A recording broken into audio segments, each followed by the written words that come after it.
площадь. 24 июня 1945 года. Halo, obrolan panas seperti janji saya, hari ini kita akan membahas runtuhnya raksasa superpower Uni Soviet. Tolong tonton sampai habis ya guys, capek ini buatnya. Jika kalian melihat lambang PKI, itu bukan berarti Partai Komunis Indonesia, goblok. Itu adalah benderanya Uni Soviet. Kalau nggak percaya, kalian sekolah dulu di Gulag Rusia ya guys. Well, Uni Soviet merupakan salah satu atau mantan negara adidaya yang sekaligus menjadi rival abadi negeri Paman Sam Amerika. Negara ini merupakan negara komunis teragung termasyhur sejagat raya pada masanya. Uni Soviet adalah raksasa, tidak dapat diremehkan sejak ia berdiri tanggal 25 Oktober 1917. Bahkan 3 tahun setelah itu, tepatnya di tahun 1920, Vladimir Lenin terus berusaha melebarkan sayap komunisme ke luar Eropa Timur. Usaha ini dikenal dengan Komintern atau Komunis Internasional. Pada masa kejayaannya, Uni Soviet yang merupakan gabungan dari beberapa negara berhasil menularkan paham komunismenya pada beberapa negara di luar Eropa Timur. Сталин знал то, чего не знал ни Тухачевский, ни остальные члены Политбюро и военного. Namun, dinamisme perkembangan di dalam tubuh negaranya sendiri gagal menyatukan negara-negara bagian yang bersatu di bawah naungan Uni Soviet. Negara ini wajib memberikan perlindungan dan sumbangan materi kepada negara berpaham sosialis komunis yang menjadi bawahannya. Semua ini dipicu karena perang dingin dengan Amerika Serikat. Kedua negara besar tersebut tidak pernah bentrok fisik langsung, tetapi lebih ke perang paham seperti di Vietnam atau Jerman Barat dan Jerman Timur gitulah. Menarik ya.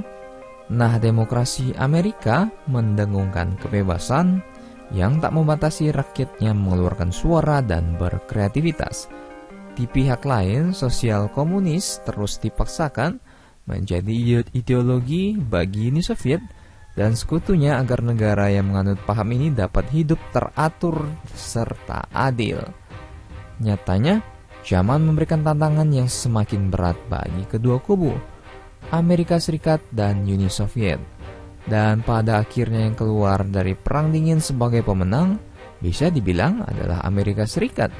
Kalian setuju nggak guys? Cold War atau Perang Dingin yang sudah lama berlangsung disudahi dengan runtuhnya negara Uni Soviet pada 25 Desember 1991.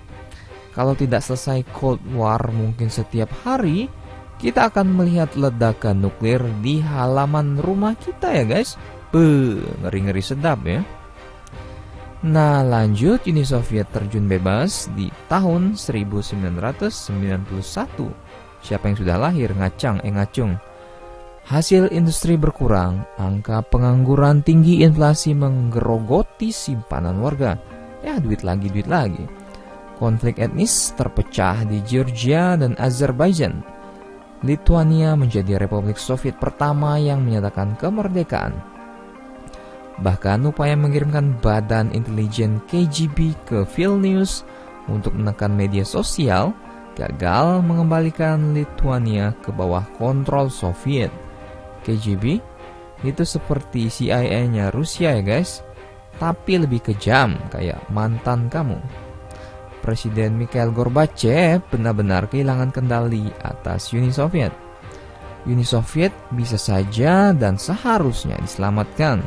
Demikian ujar Gorbachev di tahun 2011. Sebelum jatuh, Presiden Uni Soviet Gorbachev menawarkan reformasi semacam Uni Soviet Jilid 2 yang memberikan otonomi lebih luas bagi setiap negara bagian.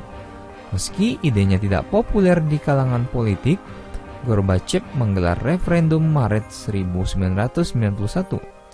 Saat itu lebih dari 70% peserta referendum memilih pembaharuan Uni Soviet sebagai federasi yang terdiri dari republik-republik yang setara dan berdaulat. Hasil ini memberi mandat yang kuat bagi Gorbachev untuk mempertahankan Uni Soviet. Di bulan April pada tahun itu, Gorbachev bertemu dengan 9 pimpinan republik yang ikut serta dalam referendum. Melewati perdebatan yang alot, kesepakatan mengenai perjanjian serikat baru akhirnya tercapai, dan penandatanganan secara simbolis dijadwalkan pada 20 Agustus 1991. Wah, admin udah lahir nih. Namun, penandatanganan perjanjian tersebut tidak pernah terjadi karena adanya upaya kudeta oleh garis keras. Sehari sebelum perjanjian rencananya ditandatangani, yakni 19 Agustus, kudeta terhadap Gorbachev yang telah lama diprediksi akhirnya terjadi. Sekelompok garis keras termasuk wakil presiden, perdana menteri, menteri pertahanan, menteri dalam negeri, dan bahkan kepala KGB membentuk Dewan Krisis sebagai bentuk ketidakpercayaan terhadap reformasi ala Gorbachev. Mereka tidak mampu mencapai apapun dengan metode politis yang normal, makanya mereka memilih kudeta, tegas Gorbachev. Dewan Krisis mengklaim bahwa Gorbachev sakit dan menjadikannya tahanan rumah saat tengah berlibur di Crimea. Segala hubungan dengan dunia luar diputus. Para konspirator segera mengeluarkan dekret darurat. Para pemimpin kudeta mengaku berupaya menyelamatkan Uni Soviet dari sebuah bencana.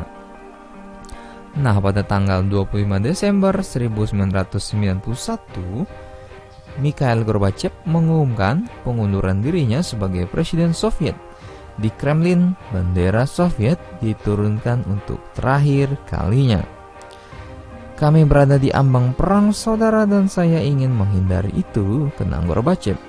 Mirip Soekarno ya guys, yang memilih tidak melawan, padahal pasukan setia Soekarno masih sangat banyak dulu bos. Perpecahan dan masyarakat dan perjuangan di negara seperti kami yang syarat akan persenjataan termasuk nuklir bisa mengakibatkan kematian banyak orang dan kehancuran. Saya tidak mau membiarkan hal itu terjadi hanya untuk bertahan di kekuasaan. Mengundurkan diri merupakan kemenangan bagi saya, ujar Gorbachev. Nah, balik lagi ke kudeta Soviet. Kudeta tersebut ternyata gagal.